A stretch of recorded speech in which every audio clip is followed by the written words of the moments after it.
اللہ وبرکاتہ۔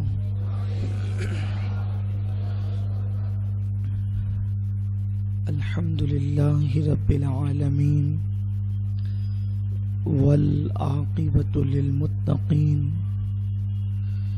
والصلاة والسلام علی سید الانبیاء والمرسلین وعلى آلہ واصحابہ الطیبین الطاہرین، اما بعد فاعوذ باللہ من الشیطان الرجیم، بسم اللہ الرحمن الرحیم۔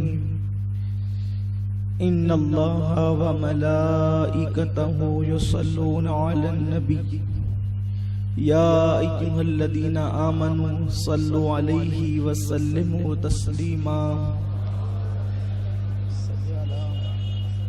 وعلى آلہ وصحبہ وبارک وسلم۔ صلاۃ و سلام علیک یا رسول اللہ۔ قال النبی صلی اللہ تعالی علیہ وسلم، من صلی علی واحدہ صلی اللہ علیہ عشرہ، او کما قال صلی اللہ علیہ وسلم۔ صدق اللہ و صدق رسول اللہ صلی اللہ تعالی علیہ وسلم۔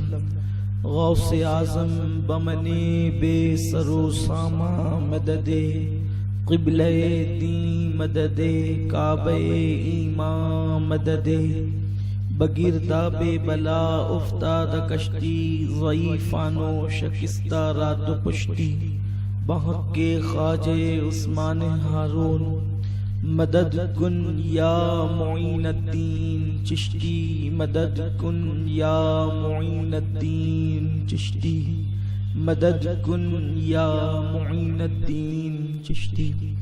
الصلاۃ والسلام علیک یا رسول اللہ، الصلاۃ والسلام علیک یا نبی اللہ، الصلاۃ والسلام علیک یا حبیب اللہ، وعلی آلک و اصحابک یا نور اللہ، صلی اللہ تعالی علیہ وسلم۔ کعبے کے بدر الدجا تم پہ کروڑوں درود، طیبہ کے شمس الضحیٰ تم پہ کروڑوں درود، شافع روز جزا تم پہ کروڑوں درود، دافع جملہ بلا تم پہ کروڑوں درود، شافی و نافی ہو تم، کافی و وافی ہو تم، درد کو کر دو دوا تم پہ کروڑوں درود۔ میرے پیارے آقا صلی اللہ تعالی علیہ وسلم کے پیارے دیوانوں، آج سورۃ الاحزاب کی جس آیہ کریمہ کی تلاوت کرنے کا شرف حاصل کیا ہے، یہ مبارک آیہ کریمہ جس کو اہل اسلام مفسرین اپنی زبان میں آیت درود کہتے ہیں۔ آج آیت درود پر انشاءاللہ تبارک و تعالی کچھ معروضات پیش کرنے کا شرف حاصل کریں گے۔ اس کی وجہ یہ ہے کہ آیت درود جو ہے وہ ماہ شعبان المعظم میں نازل ہوئی۔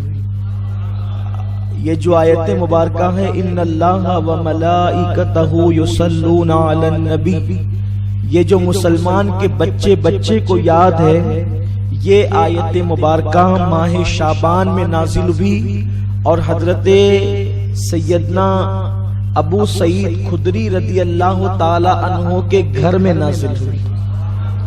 میں نے حضرت سیدنا ابو سعید خدری کا وہ گھر بھی دیکھا ہے جس کے اندر یہ آیہ کریمہ نازل ہوئی ہے، اور اب اس گھر کو مسجد بنا دیا گیا ہے۔ تو مجھے خیال آیا، کل ہی خیال آیا کہ چونکہ ماہ شعبان میں یہ آیت مبارکہ نازل ہوئی، تو کیوں نہ اسی آیت مبارکہ پر گفتگو کی جائے۔ اور پھر دوسری وجہ یہ بھی ہے کہ اب چونکہ شعبان کا مہینہ، درود شریف میں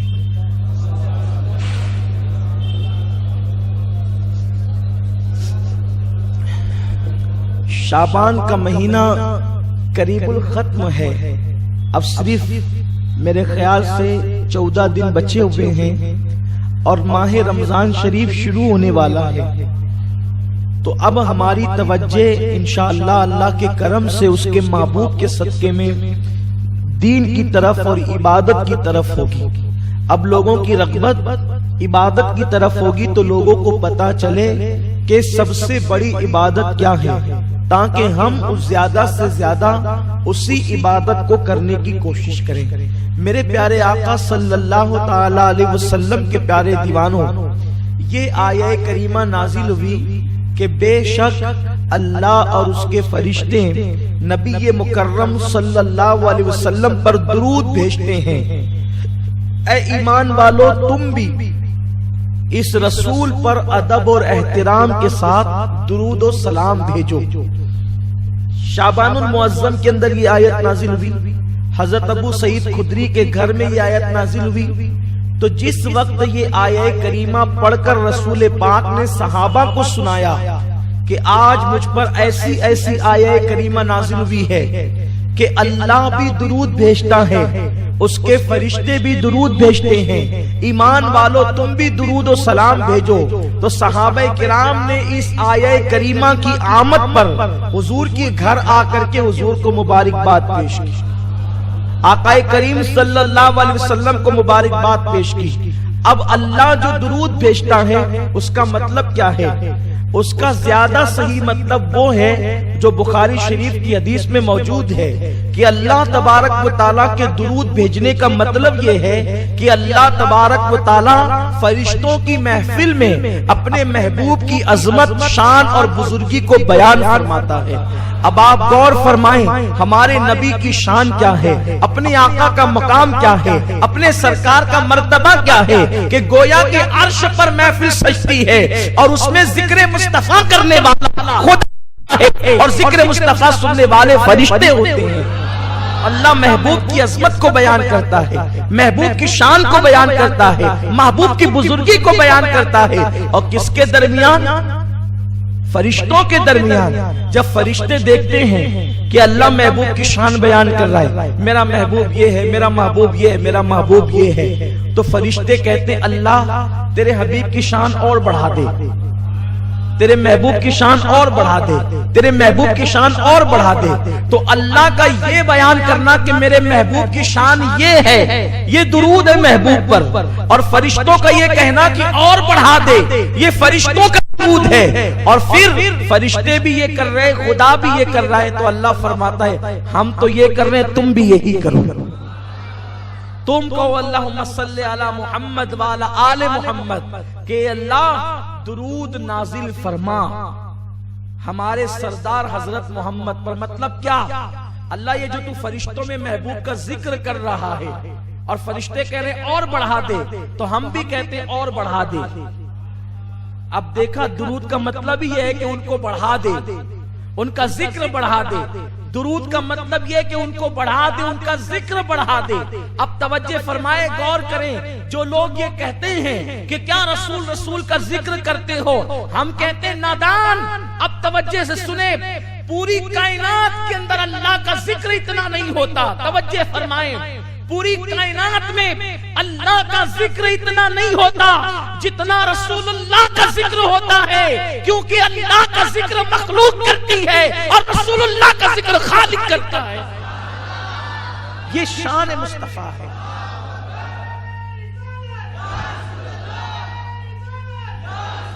یہ اپنے نبی کی شان ہے، یہ اپنے نبی کا مقام ہے۔ تو اللہ تبارک و تعالیٰ پھر قربان جائیں، آپ نماز پڑھے تو ثواب ملتا ہے، آپ روزہ رکھیں تو ثواب ملتا ہے، آپ حج کریں تو ثواب ملتا ہے، آپ زکات دیں تو ثواب ملتا ہے، آپ رکوع کریں تو ثواب ملتا ہے، آپ اللہ اکبر کہیں تو ثواب ملتا ہے، آپ سبحان اللہ کہیں تو ثواب ملتا ہے، آپ الحمدللہ کہیں تو ثواب ملتا ہے۔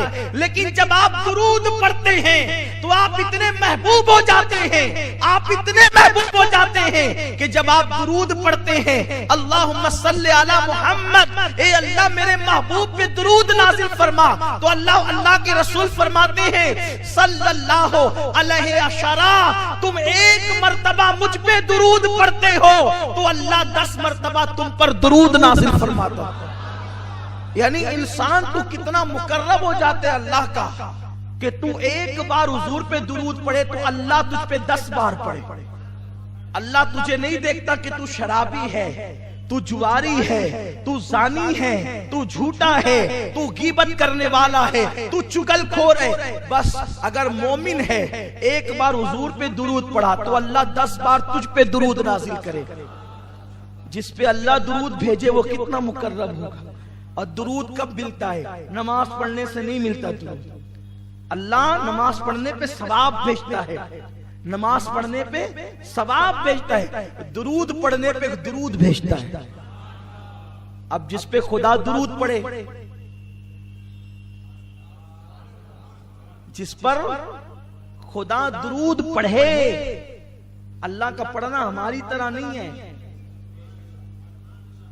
اللہ کا پڑھنا ہماری طرح نہیں۔ ابھی آپ نے سنا نا کہ اللہ تعالیٰ کیسے درود پڑھتا ہے، کیسے درود بھیجتا ہے۔ وہ فرشتوں کی محفل میں نبی کا احترام اور بزرگی بیان کرتا ہے، لیکن جب امتی درود پڑھتا ہے تو اللہ اس کی بھی شان فرشتوں میں بیان کرتا ہے اور اس پہ رحمتیں نازل فرماتا ہے۔ سوچو زبان قدرت پر تیرا نام آ جائے تیری شان کیا ہے۔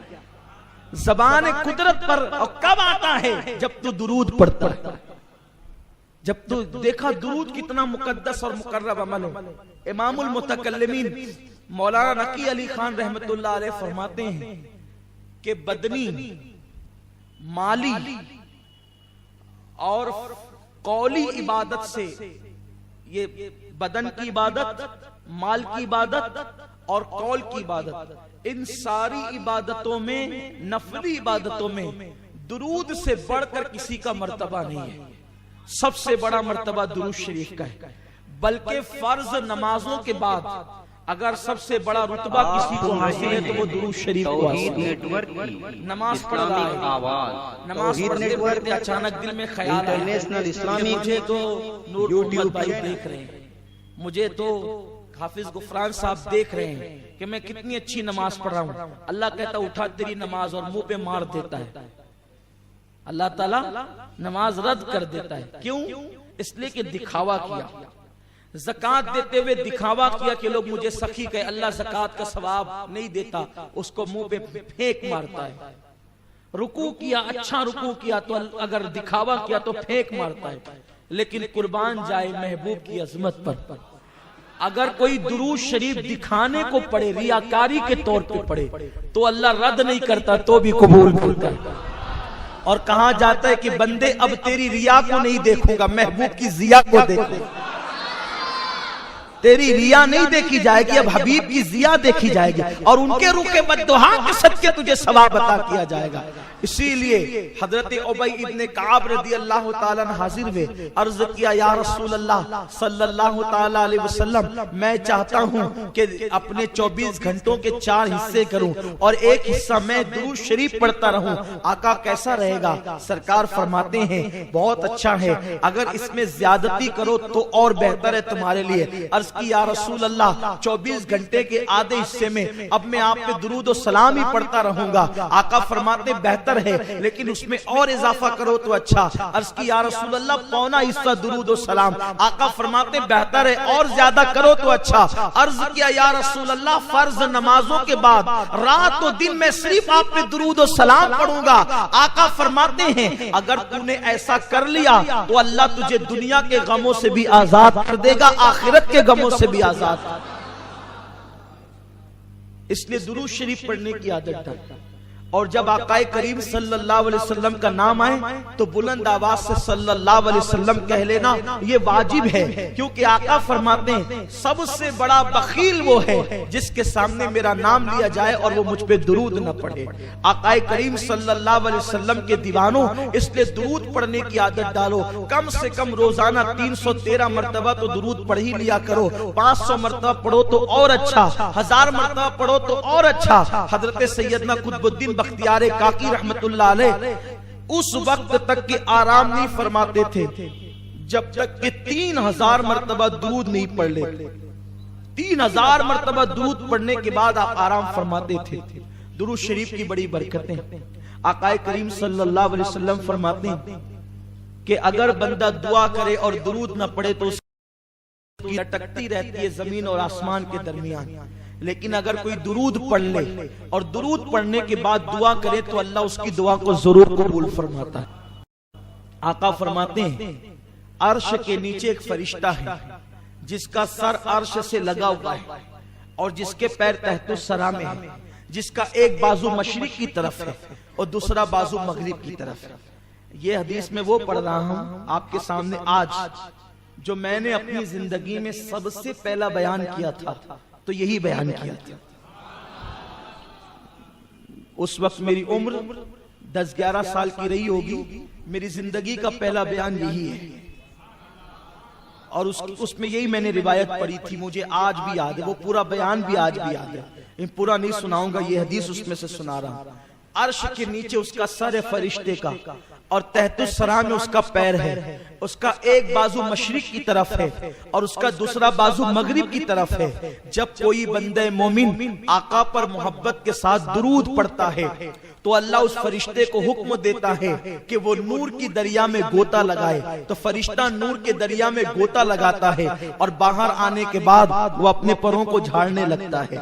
بتائیں اگر کبوتر اپنے پروں کو دریا میں ڈوب کر جھاڑے تو کتنے قطرے گن سکتے ہیں؟ نہیں گن سکتے۔ اگر مور دریا میں ڈوب کر اپنے پروں کو جھاڑے تو کتنے قطرے گن سکتے ہیں؟ نہیں گن سکتے۔ یار پر والوں کو تو جانے دیجئے، انسان اگر خود غسل کر کے اپنے سر کے بالوں کو اگر یوں جھاڑے تو کتنے قطرے گرے اس کا اندازہ نہیں ہو سکتا۔ تو وہ فرشتہ جس کا ایک بازو مشرق میں ہے، یعنی اس کے پر ایک طرف مشرق میں ہے، دوسرا بازو مغرب میں ہے، اس کا سر زیر عرش ہے، اس کے پیر تحت الثری میں ہے۔ جب کوئی بندہ مومن درود پڑھتا ہے تو وہ نور کے دریا میں غوطہ لگاتا ہے اور باہر نکل کر وہ اپنے پروں کو جھاڑتا ہے۔ سوچو کس قدر اس کے قطرے گرتے ہوں گے۔ میرے آقا غیب دا نبی فرماتے ہیں اس کے پروں سے جتنے نور کے قطرے گرتے ہیں، ہر قطرے سے اللہ فرشتے کو پیدا فرماتا ہے، اور جتنے ہزاروں لاکھوں کروڑوں فرشتے پیدا ہوتے ہیں وہ سب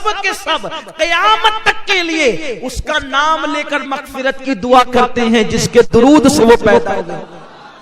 توجہ کریں، آپ کے درود سے فرشتے پیدا ہوتے ہیں۔ اسی لیے پوری کائنات کے اندر اللہ کی 18,000 مخلوق کم و بیش، کتنی مخلوق ہے؟ 18,000 مخلوق کم و بیش۔ یہ ناک کے اندر جو جراثیم جاتے ہیں وہ بھی اللہ کی مخلوق ہے نا، جس کو جراثیم کہتے ہیں، کیٹانو جس کو کہتے ہیں، وہ بھی اللہ کی مخلوق ہے۔ ایک سانس لیتے ہیں تو کروڑوں اربوں خربوں ناک میں گھستے ہیں نا، وہ اتنی مخلوق ہے اللہ کی۔ لیکن فرمایا گیا اللہ کی مخلوق کے 10 حصے ہیں، اللہ کی مخلوق کے 10 حصے ہیں، ایک حصے میں ساری مخلوق ہے، جنات، انسان، جراثیم، جانور، حیوان، سب، درخت، شجر، حجر، برگ، ثمر، بلبل، چڑیا، مرغ، سب ایک حصے میں ہیں، اور 9 حصے فرشتے ہیں۔ سوچو فرشتوں کی تعداد کتنی ہوگی، کتنی تعداد ہوگی فرشتوں کی، اندازہ لگاؤ۔ تو یہ جو فرشتے پیدا ہوتے ہیں کس طرح پیدا ہوتے ہیں؟ انسان شادی کرے تو انسان پیدا ہوتا ہے، اور انسان درود پڑھے تو فرشتے پیدا ہوتے ہیں۔ میں نے سوچا یہ درود سے انسان بھی پیدا ہوا، درود سے فرشتے بھی پیدا ہوتے، کیسے؟ جب آدم و حوا کا نکاح ہوا تو اللہ نے کہا آدم نکاح کے بعد میرے محبوب پر مہر کے طور پہ درود پڑھ، میرے محبوب پر درود پڑھ بطور مہر، یہ مہر ادا ہوگا۔ آدم نے درود پڑھا تو ہوا حلال ہو گئی، ہوا حلال ہو گئی تو دنیا بحال ہو گئی۔ اب آپ اندازہ فرمائیں، یہ دنیا وسیع ہو گئی، دنیا میں لوگ پیدا ہو گئے، اللہ اکبر، بغیر درود کے نہ انسان پیدا ہوا اور نہ بغیر درود کے فرشتے پیدا ہوتے ہیں۔ تو اب بتائیں جو درود نہیں مانتے ان مردودوں کا وجود کیسے؟ فرشتے بھی بغیر درود کے نہیں، انسان بھی بغیر درود کے نہیں۔ تو جن مردودوں کو اعتراض ہے درود پر، ارے درود وہ ہے، اللہ نماز نہیں پڑھتا نماز کا حکم دیتا ہے، روزہ نہیں رکھتا روزے کا حکم دیتا ہے، حج نہیں کرتا حج کا حکم دیتا ہے۔ درود وہ عمل ہے، وہ درود بھیجتا بھی ہے اور درود پڑھنے کا حکم بھی دیتا ہے۔ وہ لا شریک بھی، وہ لا شریک بھی مومنوں کو کہتا ہے کہ جب تم درود پڑھتے ہو تو ہم بھی درود تمہارے ساتھ بھیجتے ہیں یا ہم بھیجتے ہیں۔ سنو سنو، میرے آقا فرماتے ہیں جب تم دعا کرو یا دعا سنو تو بلند آواز سے آمین کہو۔ جس کی آمین فرشتوں کی آمین سے مل جاتی ہے اس کی مغفرت ہو جاتی ہے، کیونکہ فرشتے بھی آمین کہتے ہیں، تم بھی آمین کہتے ہو۔ جس کی آمین فرشتے کی آمین سے مل گئے اس کی مغفرت ہو گئی۔ اللہ بھی درود بھیج رہا ہے، بندہ بھی درود بھیج رہا ہے۔ جس کا درود خدا کے درود سے مل جائے اس کا مرتبہ کیا ہوگا؟ جس کا درود، ارے جس کی آمین فرشتوں کی آمین سے مل جائے اس کو جنت مل جائے، جس کا درود خدا کے درود سے مل جائے اس کا مرتبہ کیا ہوگا؟ امام المتکلمین مولانا نقی علی خان علیہ رحمہ جو اعلیٰ حضرت کے والد بزرگوار ہے، فرماتے ہیں ایک مرتبہ درود پڑھنا پوری دنیا کی نعمتوں سے بڑھ کر ہے۔ درود وہ ہے، درود کا ثواب وہ ہے۔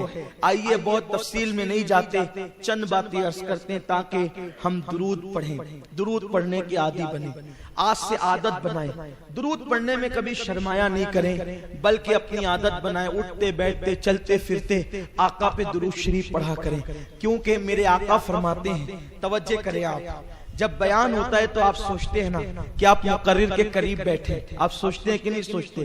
مقرر کے قریب بیٹھے، کیونکہ مقرر کے قریب بیٹھیں گے قریب سے چہرہ نظر آئے گا، ٹھیک ہے؟ اگر مقرر باعمل عالم ہے تو اس کے چہرے کو دیکھنا عبادت ہے اور اس کے چہرے کو دیکھنے کی برکتیں ملتی ہے، آنکھوں کی روشنی تیز ہوتی ہے اور بھی بہت ساری فضیلتیں ہیں۔ تو ہر آدمی سوچتا ہے کہ میں قریب بیٹھ کر مقرر کا چہرہ دیکھوں، اس کی زیارت کروں، ٹھیک ہے؟ ایسے بھی مومن کو دیکھنا بھی عبادت ہے، ایمان والے کو دیکھنا بھی عبادت ہے۔ میرے آقا علیہ السلام کے دیوانوں اتنی بڑی عبادت ہے کہ اگر مومن کو محبت کے ساتھ دیکھو اور تمہارے دل میں اس کے لیے کینہ نہیں تو اللہ تعالیٰ تمہاری بھی مغفرت کر دے، اس کی بھی مغفرت کر دے۔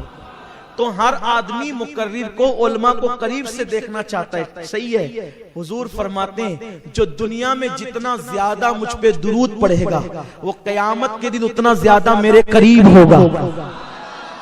مقرر کے قریب نہیں، جو تقریروں کا عنوان ہے اس نبی کے قریب، جو تقریروں کی جان ہے اس نبی کے قریب، جو ایمان کا ایمان ہے اس نبی کے قریب۔ کس کی برکت سے؟ درود کی برکت سے۔ اب جو رسول پاک کے جتنا قریب ہونا چاہتا ہے قیامت میں وہ اتنا کثرت سے درود پڑھے، اٹھتے بیٹھتے چلتے پھرتے سوتے جاگتے وضو بے وضو درود ہی پڑھتے رہو، درود میں ڈوب جاؤ۔ حضرت شیخ عبدالحق محدث دہلوی کہتے ہیں کہ جب میں مکہ سے مدینہ شریف جا رہا تھا تو میرے استاد شیخ عبدالوہاب متقی نے فرمایا، بیٹے فرض نمازوں کے بعد اس پورے سفر میں صرف درود پڑھنا اور درود ہی پڑھنا، اس لیے اس سے بہتر کوئی عمل نہیں ہے اس سفر میں۔ تو میں نے پوچھا حضرت کتنی مرتبہ پڑھوں؟ کہا کوئی تعداد نہیں، جتنی زیادہ پڑھ حتیٰ کہ تو درود کے رنگ میں رنگ جا، درود کے رنگ میں رنگ جا۔ کسی عبادت کے کرنے پر اتنی جلدی بندہ ولی نہیں بنتا جتنا درود شریف پڑھنے کی برکت سے ولی بن جاتا ہے۔ حضور محدث اعظم نے کہا ہے نا، یا غوث کہتے کہتے ہو جاتے ہیں غوث، خواجگی مل جاتی خواجہ کا دم بھر کے تو دیکھ۔ اب بتاؤ جب یا غوث کہنے سے ولایت ملتی ہے تو یا محمد کہنے سے نہیں مل سکتی؟ غوث العظم کو یا محمد کہنے سے ولایت ملی ہے، ان کو یہ مرتبے ملے ہیں۔ حالانکہ ہمارے بعض علماء یہ کہتے ہیں کہ ڈائریکٹ یا محمد کہنا بے ادبی ہے، لیکن ہمارے بعض علماء نے جو اس پر نقطہ بیان کیا وہ یہ ہے کہ حضور کا نام بطور نام یا محمد کہنا یہ بے ادبی ہے، لیکن حضور کا نام ایک مقام پر نام ہے اور دوسرے مقام پر وہ مکمل نعت ہے، کیونکہ محمد کا مطلب ہوتا ہے جس کی سب سے زیادہ تعریف کی گئی ہو، تو اس لیے یہ نام مستقل ایک نعت بھی ہے۔ تو اگر بطور نعت یا محمد کہا جائے تو پھر کوئی گناہ نہیں رہتا، کوئی بے ادبی نہیں رہتی، اس لیے کہ حضور صلی اللہ علیہ وسلم نے حدیث میں خود یہ سکھایا ہے، یا محمد انی اتوجہ الیکا، یہ الفاظ حدیث مبارکہ میں آئے ہیں۔ تو میرے پیارے آقا صلی اللہ علیہ وسلم کے پیارے دیوانوں، صحابہ نے بھی یا محمدہ کہہ کر کے پکارا ہے۔ بہرحال وہ میرا عنوان نہیں، تو عرض یہ کر رہا تھا، جب یا غوث کہنے سے غوث بن جاتا انسان، تو حضور کا نام لینے سے کیا مرتبہ ملے گا، حضور کا نام لینے سے کیا مقام ملے گا۔ اور یاد رکھنا، آقا کریم صلی اللہ علیہ وسلم پہ جب درود پڑھا جاتا ہے تو درود کی برکت سے گناہ معاف بھی کیے جاتے ہیں۔ آقا فرماتے ہیں جو مجھ پہ ایک بار درود پڑھے اللہ اس کو 10 نیکیاں عطا کرتا ہے، کو مٹا دیتا ہے اور اس کے 10 درجات کو بلند فرما دیتا ہے۔ ایک مرتبہ کا واقعہ ہے کہ ایک شخص اپنے باپ کے ساتھ حج کے لیے چلا، اور جب وہ حج کرنے کے لیے پہنچا تو وہ کعبے کا غلاف پکڑتا تو درود پڑھتا، طواف کرتا تو درود پڑھتا، زمزم پہ آتا تو درود پڑھتا، مقام ابراہیم پہ آتا تو درود پڑھتا، درود درود درود درود درود ہی پڑھتا رہا۔ عرفات میں درود، منی میں درود، مزدلفہ میں درود، سب جگہ درود۔ یہ بھی ایک بات ہے، جو درود پڑھتا ہے نا، اس کے دل کی جتنی تمنا ہوتی ہے بغیر مانگے ملتی ہے، اس لیے کہ درود حضور کے لیے دعا ہے۔ درود جو محبوب کے لیے دعا کرے تو اللہ تعالیٰ پھر اس کو دعا کی حاجت کیا ہے۔ اب یہاں یہ بات مت سوچنا کہ ہم حضور کے لیے دعا کرتے ہیں تو حضور کے مرتبے بڑھتے، نہیں، اللہ اکبر، ہم حضور کے لیے دعا کرتے ہیں تو اپنی بگڑی بنتی ہے، ہم حضور کے لیے دعا کرتے ہیں تو اپنی بگڑی بنتی ہے۔ اور درود درود درود پڑھتے رہے۔ وہ نوجوان کو ایک بزرگ نے دیکھا، لوگوں نے اس بزرگ کا نام غلط بیان کیا ہے، لیکن زیادہ تر لوگ جس بزرگ کا نام بیان کرتے ہیں وہ حضرت مالک ابن دینار ہے۔ حضرت مالک ابن دینار نے اس بندے کو دیکھا اور پوچھا کہ اے بندے، تو طواف کرتا ہے تو درود پڑھتا ہے، عرفہ میں درود، مزدلفہ میں درود، مقام پر درود، ملتزم پر درود، ہر جگہ درود درود، کیوں درود پڑھتا ہے؟ اس نے کہا اگر آپ اتنے بڑے اللہ کے برگزیدہ بندے نہ ہوتے تو میں آپ کو یہ راز کبھی نہ بتاتا۔ میں جو آ رہا تھا اپنے باپ کے ساتھ، جب میں اپنے باپ کے ساتھ سفر حج پہ نکلا تو مجھے معلوم ہے کہ میرا باپ بڑا پاپی ہے، لیکن میری نیت یہ تھی کہ میرا باپ حج کر لے گا تو اللہ تبارک و تعالی اس کے گناہ کو معاف کر دے گا۔ لیکن افسوس اس پر ہوا کہ جب ہم لوگ حج کا سفر کرتے رہے تو اچانک رستے میں میرے باپ کی طبیعت علیل ہوئی اور اس کا انتقال ہو گیا۔ اور جب اس کا انتقال ہو گیا، صحرا تھا، جنگل تھا، بیابان تھا، میں نے اس غم کے عالم میں کہ اب میں اور میرا باپ، میں کیسے اس کی تدفین کروں، کیا کروں، کچھ سمجھ میں نہیں آتا تھا۔ ایسے میں نے سوچا کہ ایک کام کرتے ہیں کہ باپ کے لیے قبر کھودتے ہیں۔ میں اپنے باپ کے لیے قبر کھودنے لگا تو میں نے کیا دیکھا کہ میرے باپ کی شکل گدھے کی طرح، اس کا پورا جسم انسان کی طرح اور اس کی شکل گدھے کی طرح۔ میں تو اور پریشان ہوا کہ میرے لیے تعجب کی بات زیادہ نہ تھی، لیکن پھر بھی افسوس تھا کہ وہ باپ ہے، کیونکہ وہ بہت بڑا پاپی انسان تھا، بہت بڑا گنہگار تھا، سیاہکار تھا وہ۔ ایسے میں نے اس کے جسم پہ چادر ڈال دی، کیونکہ اب میں کیا کر سکتا تھا، میں نے اس کا چہرہ چھپا دیا اور میں اس کے سرانے بیٹھ کر کے رونے لگا۔ ایک تو بڑی محنت سے قبر کھودی ریت میں، اب اس کو دفن کرنا ہے، لیکن اس کا چہرہ گدھے کی طرح ہو گیا، چہرہ بگڑ گیا، اور میں دیکھ کر کے ڈرتا بھی تھا، حیرت بھی کرتا تھا، غم بھی تھا، افسوس بھی تھا۔ اسی روتے روتے میری آنکھ لگ گئی۔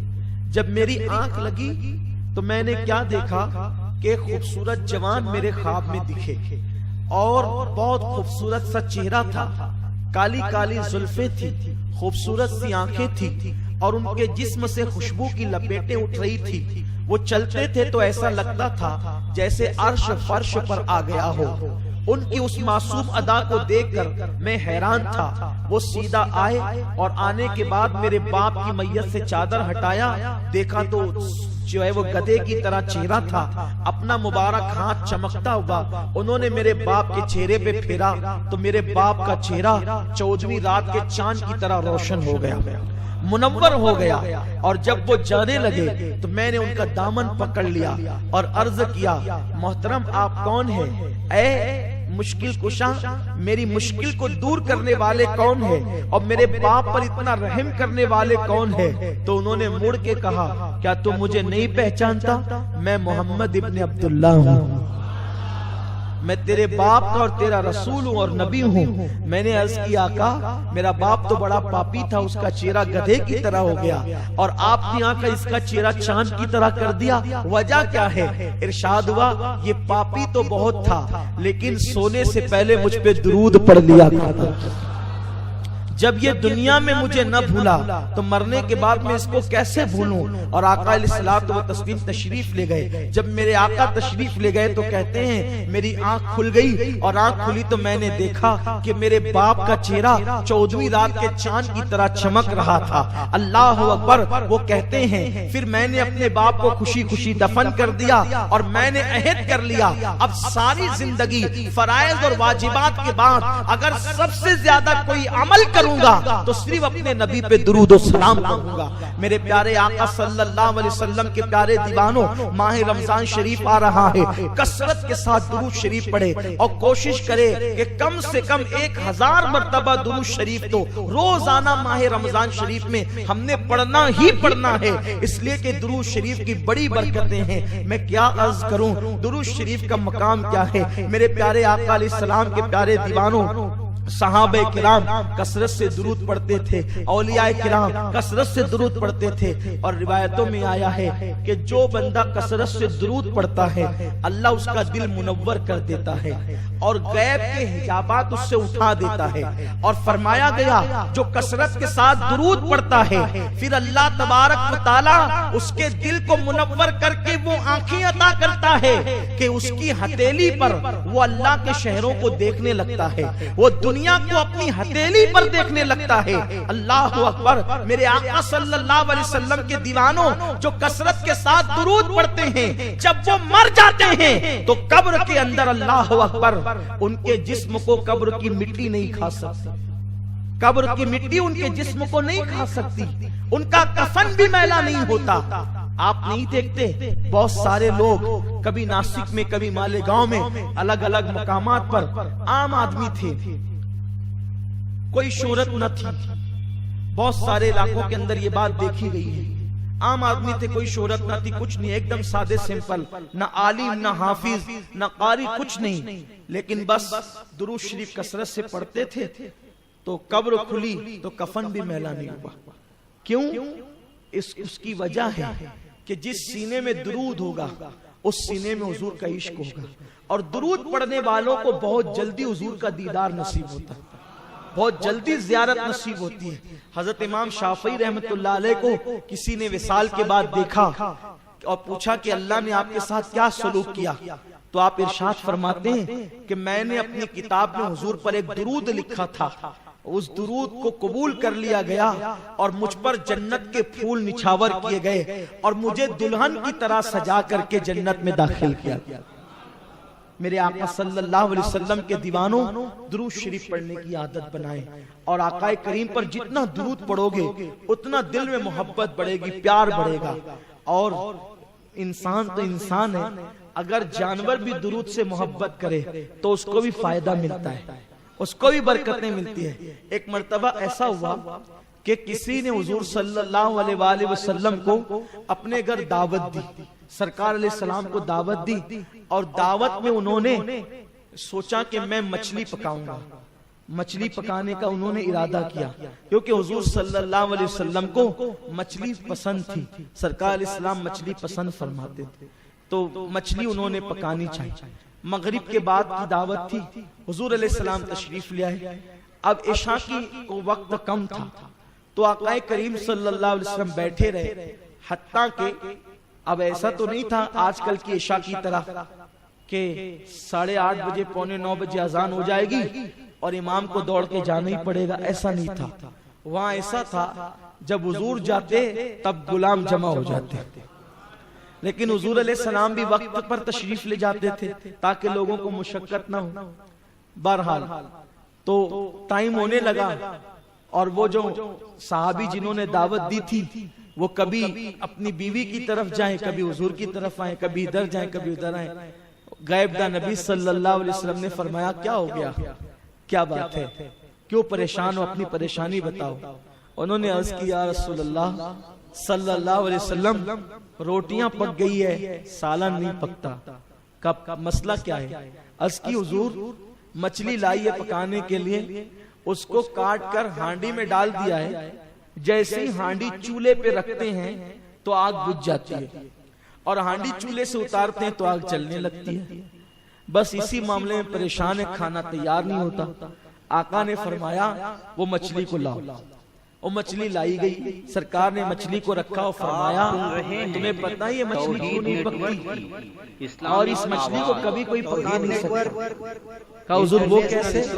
ارشاد فرمایا کہ یہ مچھلی جس دریا میں تیر رہی تھی اس دریا میں ایک کشتی چل رہی تھی اور اس کشتی میں میرے غلام مجھ پہ درود و سلام پڑھ رہے ہیں, تو اس مچھلی کے کان تک درود و سلام کی آواز پہنچی تو اس نے کان لگا دیے اور وہ درود میں گم ہو گئی. ادھر وہ درود میں گم تھی کہ اللہ تعالیٰ نے تمہیں مشاہدہ کرانے کے لیے اس کو مچھیرے کے جال میں پھنسا دیا. مچھیرے کے جال میں پھنسی اور بازار میں بکی تو تمہارے ہاتھ لگی, تم لا کر کے تم نے اس کو کاٹا اور ڈالا ہانڈی میں. تو اب جس مچھلی نے محبت کے ساتھ مجھ پہ درود پڑھنے والوں کا درود سنا ہے تو اس لیے اس مچھلی کے اوپر یہ آگ اثر نہیں کر سکتی.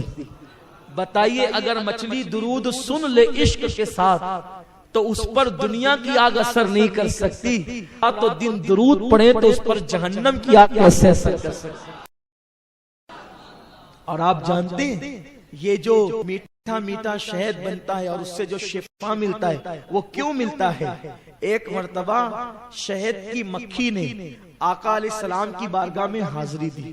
حضور کی بارگاہ میں شہد کی مکھی حاضر ہوئی اور حاضر ہونے کے بعد آقا نے اس سے پوچھا اے شہد کی مکھی یہ بتا کہ تو شہد کیسے تیار کرتی ہے.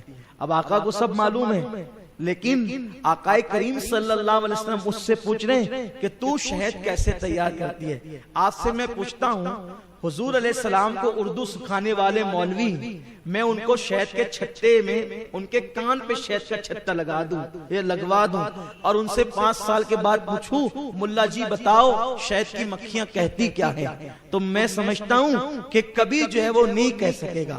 اور میری زبان حیا خاموش ہے. ارے بستر پہ لیٹ کر اگر کوئی سرگوشی کرے تو وہ آئے آئے کرتا ہے اور اس کو پوری بات سمجھ میں نہیں آتی اور وہ دعویٰ کرتا ہے حضور کو اردو سکھانے کا.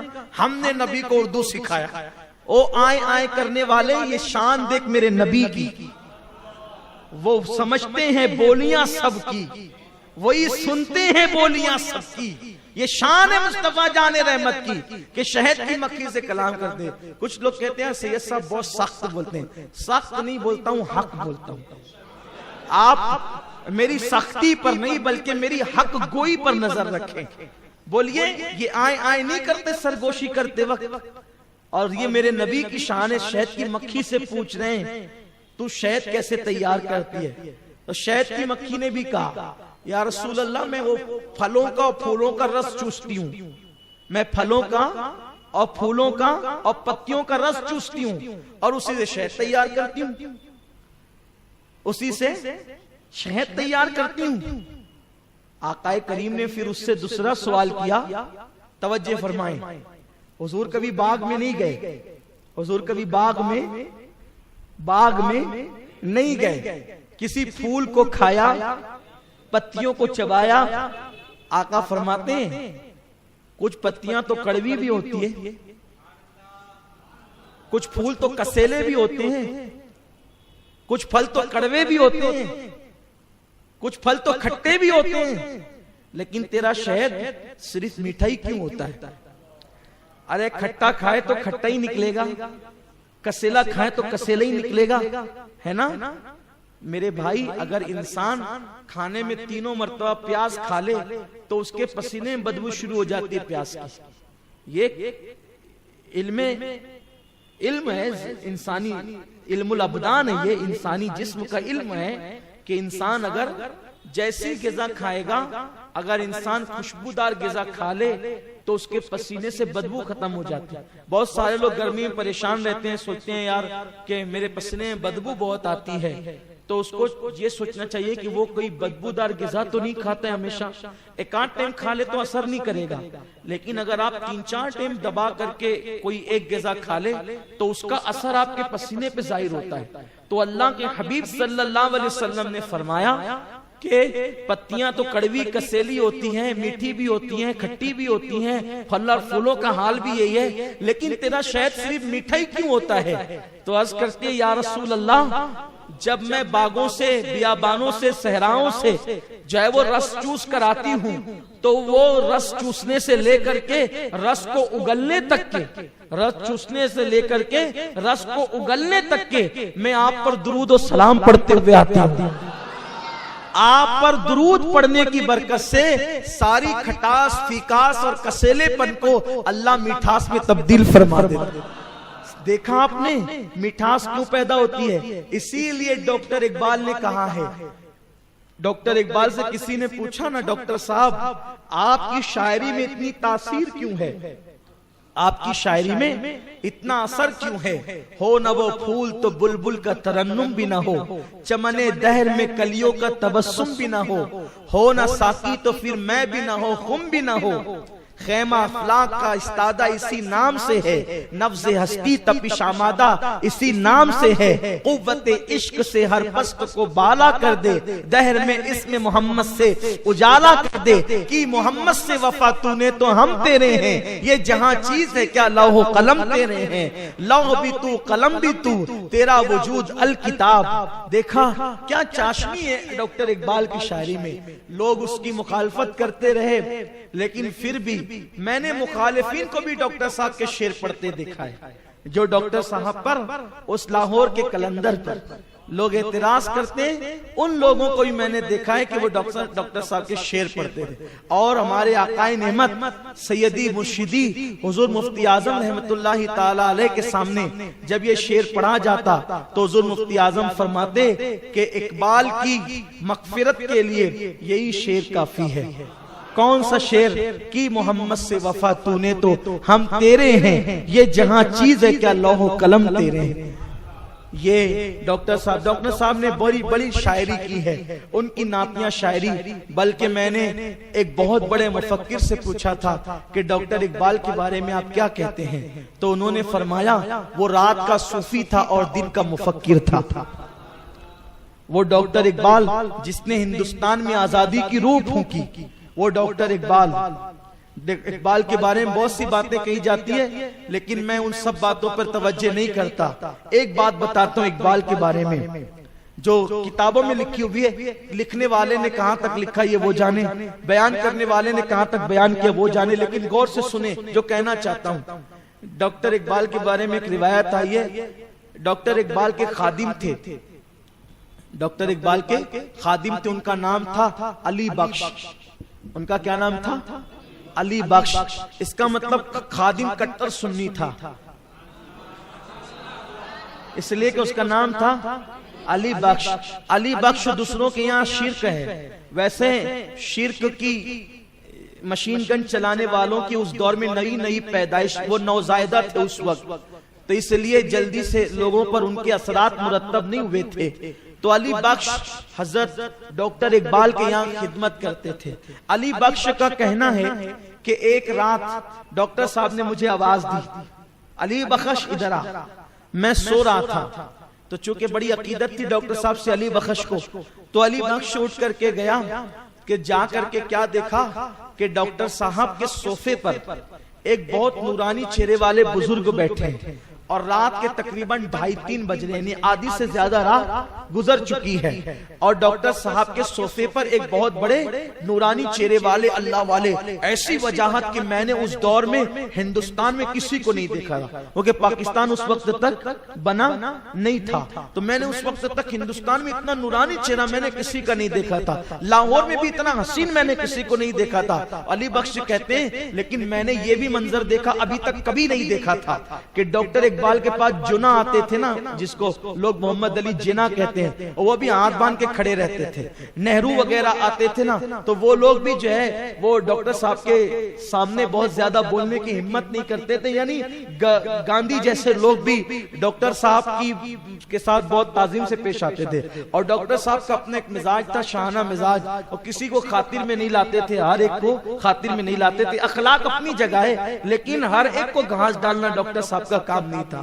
لیکن میں نے یہ منظر اپنی آنکھ سے دیکھا، علی بخش کہتے ہیں کہ ڈاکٹر صاحب کے صوفے پر بزرگ بیٹھے اور ڈاکٹر صاحب ان کے پیر دبا رہے ہیں، ڈاکٹر صاحب ان کے ڈاکٹر صاحب کا پیر دبانا کوئی معمولی چیز نہیں تھا کسی کے، میں دیکھ کر کے حیران رہ گیا کہ یہ کیا منظر ہے۔ ڈاکٹر صاحب نے کہا علی بخش ایک کام کرو، باہر جاؤ اور باہر جا کر کے جو ہے وہ لسی لے کر کے آؤ، 3 گلاس لسی لاؤ۔ میں نے سوچا یہ رات کے اتنے 3 بج رہے ہیں اور لاہور میں ابھی سب سونا ہو گیا ہوگا اور یہ ان کو لسی کی سوج رہی ہے، لیکن علی بخش تھا بڑا وفادار، کہا ٹھیک ہے لے کر آتا ہوں۔ کہتے ہیں جیسے میں گھر کے باہر نکلا، برسوں سے میں اقبال کے گھر میں رہتا تھا، لیکن جیسے گھر کے باہر نکلا تو میں نے دیکھا کہ قریب میں ایک نئی دکان کھلی ہے لسی کی، ایسا لگتا تھا جیسے آج ہی رات کھلی ہے لسی کی دکان، اور لسی کی دکان پر بہت نورانی چہرے والے بزرگ، جیسا چہرہ وہاں تھا ایسے ہی کم و بیش یہاں بھی تھا، اور وہ لسی بنا رہے تھے۔ میں گیا اور پیسے نکال کے کہا کہ 3 گلاس لسی، انہوں نے 3 گلاس لسی دی اور کہا یہ پیسے لے جاؤ۔ اس سے پہلے کہ میں بتاتا میں کون ہوں اور میں کہاں سے آیا ہوں، انہوں نے خود کہا اقبال کے ساتھ ہمارا حساب کتاب چلتا رہتا ہے، تم یہ پیسے لے جاؤ، ہم حساب کر لیں گے، ہم حساب کر لیں گے، لے جاؤ، اقبال کے ساتھ ہمارا حساب چلتا رہتا ہے۔ کہتے ہیں کہ میں لسی لے آیا، لے آنے کے بعد لا کر کے جیسے رکھا تو مجھ سے ڈاکٹر صاحب نے کہا جاؤ، میں نے لیکن میں دیکھ رہا تھا، اور ڈاکٹر صاحب نے ایک گلاس بزرگ کو پیش کیا، انہوں نے پی لی لسی، اس کے بعد دوسرا گلاس پیش کیا تو بھی پی لی، اور تیسرا گلاس پیش کیا تو کہا کہ تم پی لو، ڈاکٹر صاحب نے پی لیا۔ اس کے بعد وہ بزرگ نے کہا اچھا میں چلتا ہوں، اور بزرگ جب جانے لگے تو پھر مجھے علی بخش کہہ کر کے ڈاکٹر صاحب نے آواز دی علی بخش ادھر آؤ اور بزرگ کو باہر تک پہنچا دو، تو میں بزرگ کے پیچھے پیچھے ہو لیا۔ جیسے بزرگ نے باہر قدم رکھا ایک روشنی چمکی، میری آنکھیں چوندی آ گئی اور وہ بزرگ غائب ہو گئے۔ میں آیا اور آنے کے بعد میں نے ڈاکٹر صاحب کو کہا، کیونکہ اب میں گھوم گھام کے باہر آیا تھا، وہ جو نئی دکان کھلی تھی وہ کوئی دکان نہیں تھی، میں آیا، میں نے کہا ڈاکٹر صاحب صحیح بتانا کیا معاملہ ہے، وہ دکان بھی لگی تھی ابھی وہ دکان بھی نہیں ہے، اور یہ جو بزرگ آیا تھا یہ کون ہے، آپ پیر دبا رہے تھے، کیا معاملہ ہے؟ تو ڈاکٹر صاحب نے کہا علی بخش رہنے دو مت پوچھو۔ علی بخش ضد پر آ گئے، نہیں آپ کو بتانا ہی پڑے گا، آپ کو بتانا ہی پڑے گا۔ تو ڈاکٹر صاحب نے کہا اس شرط پہ بتاؤں گا کہ جب تک میں زندہ رہوں یہ واقعہ تم کسی کو نہیں بتاؤ گے، تو بتاتا ہوں، کا وعدہ کرتا ہوں جب تک آپ زندہ رہیں گے کسی کو نہیں بتاؤں گا۔ تو ڈاکٹر صاحب نے بتایا جس بزرگ کے میں پیر دبا رہا تھا وہ سرکار غریب نواز تھے، وہ حضور غریب نواز رضی اللہ تعالیٰ تھے، اور جو تجھے لسی کی دکان پہ ملے تھے، چونکہ غریب نواز آج لاہور آئے ہوئے تھے تو ان کی مہمانی کے لیے داتا علی زوری نے لسی کی دکان لگائی۔ یہ غریب نواز کا مقام، لیکن اس میں ڈاکٹر اقبال کی عظمت سمجھ میں آتی ہے۔ اس ڈاکٹر اقبال سے کسی نے پوچھا ڈاکٹر صاحب اللہ نے آپ کی شاعری میں اتنی تاثیر کیسے عطا فرمائی؟ تو ڈاکٹر صاحب کہتے ہیں کہ جب شہد کی مکھیاں درود پڑتی ہے تو کسیلا رس بھی میٹھا ہو جاتا ہے، تو میں نے شاعری شروع کرنے سے پہلے 1 کروڑ مرتبہ اپنے نبی پہ درود و سلام پڑھا ہے۔ اس درود کی برکت ہے کہ اللہ نے میری شاعری کے اندر یہ رنگ پیدا کر دیا ہے۔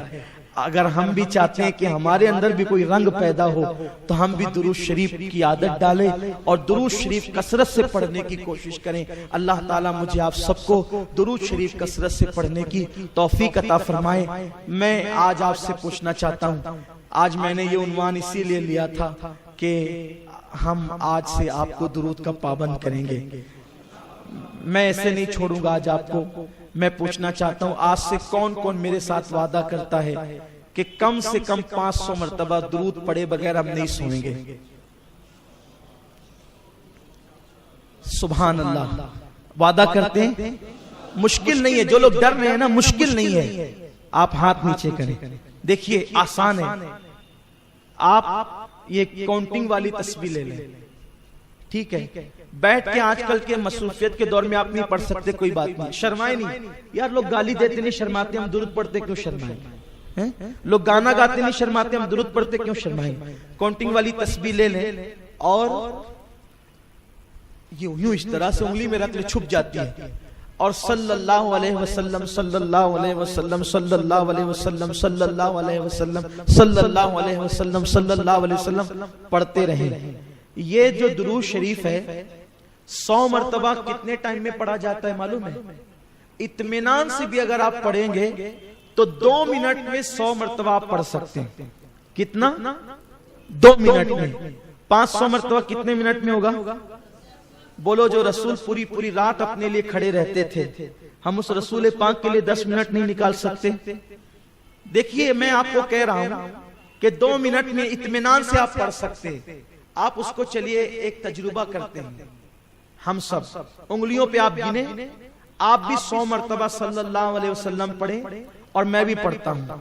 ابھی ٹائم ہو رہا ہے میری گھڑی میں 11:15, ٹھیک ہے؟ اب پڑھتے ہیں, بسم اللہ کیجئے. صلی اللہ علیہ وسلم.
ہو گیا؟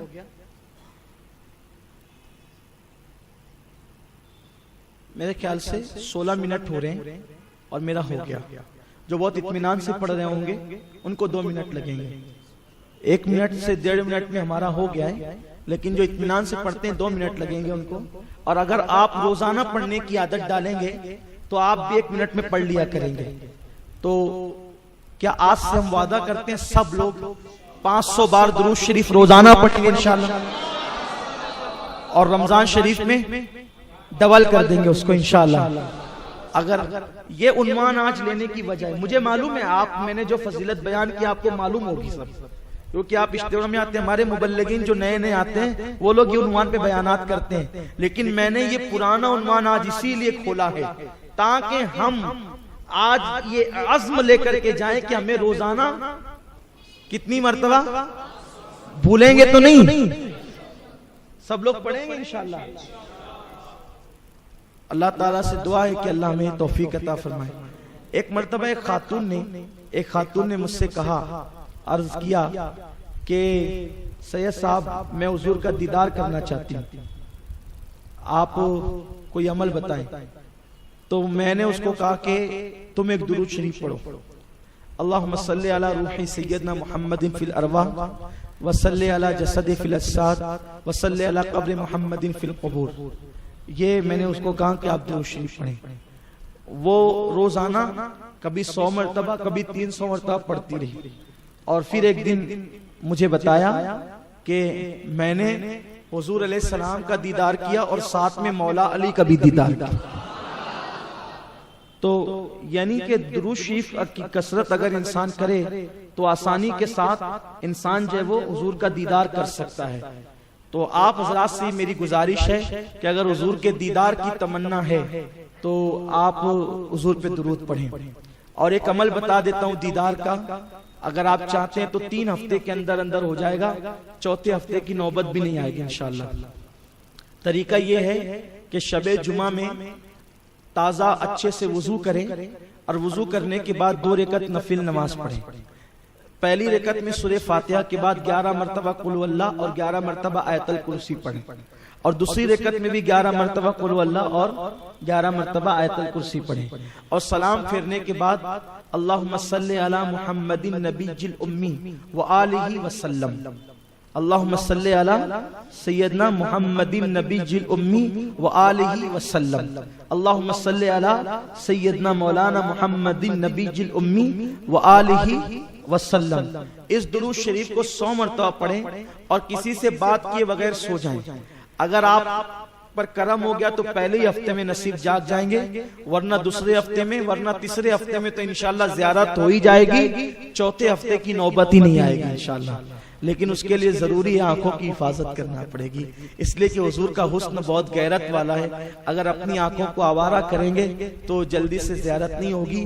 یہ زیارت کا عمل جتنے بھی لوگوں کو بتایا جاتا ہے، مردوں کے مقابلے میں عورتوں کو جلدی سے زیارت ہوتی ہے، اس لیے کہ عورتیں زیادہ تر گھر میں رہتی ہے تو ان کی آنکھوں کی حفاظت بھی ہوتی رہتی ہے، اس لیے ان کو جلدی سے زیارت نصیب ہوتی ہے. تو امید ہے اگر آپ زیارت حضور کی کرنا چاہتے ہیں تو انشاءاللہ تعالی اس پر آپ عمل کریں. کتنے خوش نصیب ہے وہ لوگ جن کو حضور کی زیارت نصیب ہوتی ہے. اور کتنا آسان عمل ہے 3 ہفتے کے اندر. میں سمجھتا ہوں کہ اگر 30 ہفتے بھی یہ عمل کیا جائے اور زیارت ہو تو بہت بڑی بات ہے، لیکن 3 ہفتے کے اندر حضور امام المتکلمین مولانا نقی علی خان نے پورے یقین کے ساتھ لکھا انشاءاللہ چوتھے ہفتے کی تو نوبت ہی نہیں آئے گی. تو اس کو بھی آپ کر سکتے ہیں. اور سنی دعوت اسلامی کا اجتماع اسی لیے ہے کہ ہم عمل کا جذبہ اپنے دلوں کے اندر پیدا کریں. 18, 19, 20 کو پیپل گاؤں کی سرزمین پر سنی دعوت اسلامی کا تربیتی اجتماع ہے. 3 روزہ تربیتی کیمپ ہے اور اس میں ضروریات زندگی کے مسائل بتائے جائیں گے. آپ سے میری گزارش ہے کہ آپ اس اجتماع میں 3 دن کے لیے قافلے میں شریک ہوں. جو حضرات جانا چاہتے ہیں مبلغین سے رابطہ قائم کریں. السلام علیکم ورحمۃ اللہ وبرکاتہ.